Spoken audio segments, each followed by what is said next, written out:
Around the world, there are more than 30 million overseas Indians.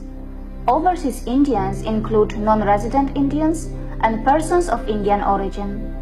Just in the USA, the population of overseas Indians is around 4.5 million, out of which around 3.2 million are PIOS and 1.3 million are NRIs. The numbers are huge, and so is the influence.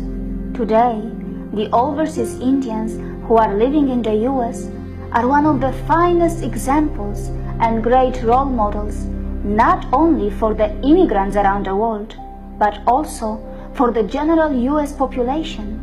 And it is all thanks to the productivity, richness, wealth, and success that the overseas Indians have brought by transforming and touching their adopted home, not just economically, but also spiritually. The first question that comes to one's mind is that who is an actual immigrant in the US? How do you really define an immigrant in the USA?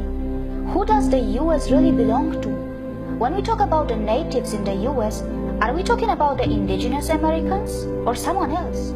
But regardless, as a country, the USA is one of the most interesting experiments that has taken place in the very recent history of our world. Only time will tell if this experiment will fail or succeed, as this experiment is in a very early stage and it is yet to face the test of time. But without an element of doubt, as a country, the USA is one of the most influential countries of our planet. But behind all this, there is another side of the USA, and for some reasons, the mainstream international media does not give enough coverage to this side of theirs. Even after calling itself a superpower of the world for many decades, the US continues to suffer from embarrassing problems like hunger, poverty, and wealth inequality. In 2015, 43.1 million people in the US were in poverty, which even includes 14.5 million children who are under the age of 18. When it comes to hunger, it was revealed that 42.2 million Americans were in food-insecure households, including more than 13 million children. It is extremely painful to notice that nearly 12 to 13% of the entire population of the US suffers from hunger and poverty. The United States of America, a Christian majority nation with 83% Christians, is a land of sharp contrasts. It has the largest GDP in nominal terms, it has the largest external debt, and as a country, it also has the largest percentage of population which lives in prisons. It is absolutely shocking that out of every 100,000 people in the US, 724 are actually in prisons. In fact, 25% of the whole world's prison population is from the United States. The story of the US is not complete without mentioning the achievements of NASA and the blockbusters of Hollywood. But on the other hand, there is the thriving porn industry, gun violence, and a very high rape rate. It is extremely surprising that with so much of poverty, hunger, wealth inequality and violence, and with millions of Americans who so desperately need help in their own Christian majority country, USA continues to send the most number of Christian missionaries worldwide, and a lot of them come to India. According to a calculation by CSGC, out of 400,000 Christian missionaries who are sent in a year around the world, 127,000 are just from the US. One may wonder why the Christian missionaries of the USA are so keen to help the rest of the world, especially when their own people are suffering from poverty and hunger. Maybe it's time that they listen to their new president who says, "America first." Perhaps the President of America is not entirely wrong, as the United States faces a huge challenge of providing homes to its 1.6 million homeless people, out of which nearly 58,000 are those who have served in the US Army, and today they are living on the streets. Well, after the economic recession of 2008, it is said that the situation has got even worse. On the other hand, India has a very ambitious plan to provide houses to all its citizens by 2022, a mission which is also known as Housing for All. But only time will tell if India is able to achieve this or not, and hence it will be interesting to observe the developments. There is no doubt that India has its own share of problems as well, especially when the country is trying hard to recover after a brutal British rule that destroyed India's thriving economy. India is taking slow, steady, and solid steps in an environment that we can call extremely democratic. And that is why there is a lot of potential for India and the US to help each other and make many positive links in trade, defense, space, and many other fields. Further, India is extremely important geopolitically, and according to many experts, India has an important role in the new superpower axis that is being formed. In a survey that was conducted by PwC and Indo-American Chamber of Commerce, Indo-US bilateral trade has the potential to touch $500 billion by 2025. Today, overseas Indians who are living in the US are playing a massive role in the US economy.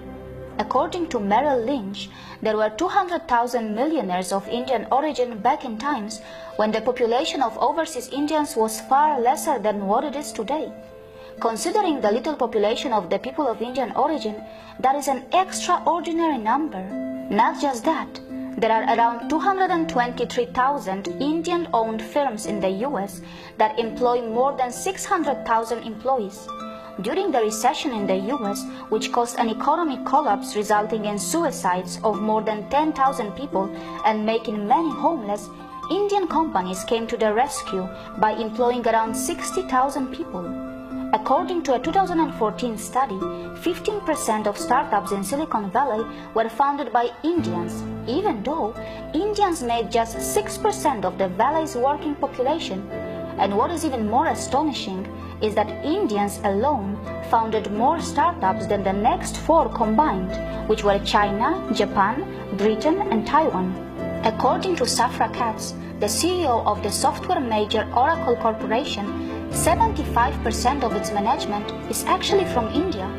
And not to forget that Pepsi, Microsoft, MasterCard, Google, Adobe, SanDisk have one thing in common, and that is their CEOs, who have at least finished their graduation from India.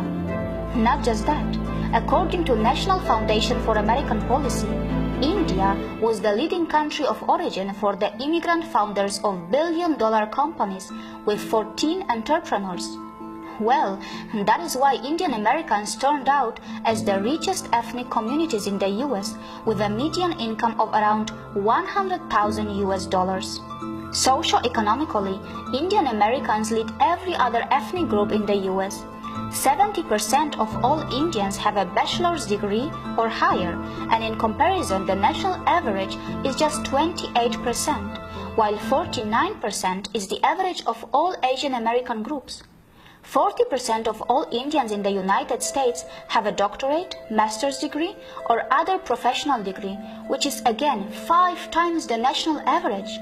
Not just that, there are thousands of Indian Americans who serve as faculties in the universities across the US. Around 10% of the physicians in the US are of Indian origin. Very interestingly, among 29 million scientists and engineers in the US, almost 1 million are Indian, more than any other country in the world. Actually, even more than the entire Europe. Not just that, nearly 35% or even more hotels in the US are owned by Indians, and the vast majority of them are owned by the Patels of Gujarat. Further, Indian Americans are playing an active role in the politics, media, and entertainment. The overseas Indians have had so much of success, and during all this, they have also demonstrated the importance of family bond, values, and relationship, as 71% of adult Indian Americans are married, a percentage much higher than the rest of the Americans who now mostly live a single life. The share of unmarried mothers is just around 2.3% in Indian Americans, while the nation's average is 37%. In a way, Indian Americans have shown that one does not have to be single to earn money or success, because a beautiful family and a beautiful career can go hand in hand, and that is how Indians do it. And in the end, I was not even surprised when I learned that overseas Indians living in the US are very disciplined, well-behaved, and have a very low crime rate. But still, many of them continue to be harassed for their skin color, for their ethnicity, and sadly, many people of Indian origin have lost their lives facing terrible hate crimes that continue to happen in the US.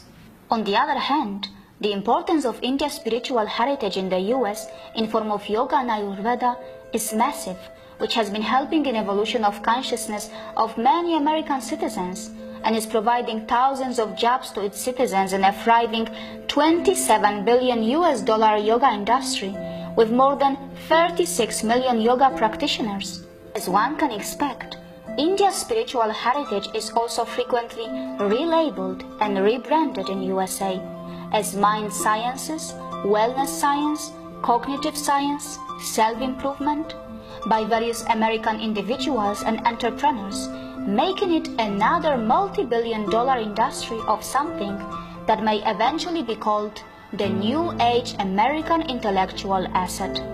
The Indian diaspora in the US is known for their tremendous contribution to social causes, philanthropic work, and also for sending billions to India in remittances. India receives $13 billion annually just from the overseas Indians living in the US. And probably the emotional bond between the overseas Indians and India exists because of one fact which they are aware of, that no matter how far they go to any part of this globe, whether they succeed or run into trouble, the country of their origin is always ready to welcome them or support them with open arms. We no longer live in the world which has only one superpower, as the countries like India and China are becoming the new centers of action. Since the economic boom of India perhaps seems inevitable, probably the US has no choice but to ensure and calculate how it can benefit itself by India's economic boom, how it can get the biggest chunk out of India's growth story. And that is exactly what they are trying to do, as in the recent years, the US has been hungrier than it was ever before to have the engagement, collaborations, and partnerships with Indians at different levels. It is an opportunity for the overseas Indians and also for the people of India to participate in this spectacular phenomenon, because it were Indians who suffered from the atrocities by their ex-colonizers in their own land. It were Indians who waited patiently for hundreds of years for times like this. It is their land and it is their story.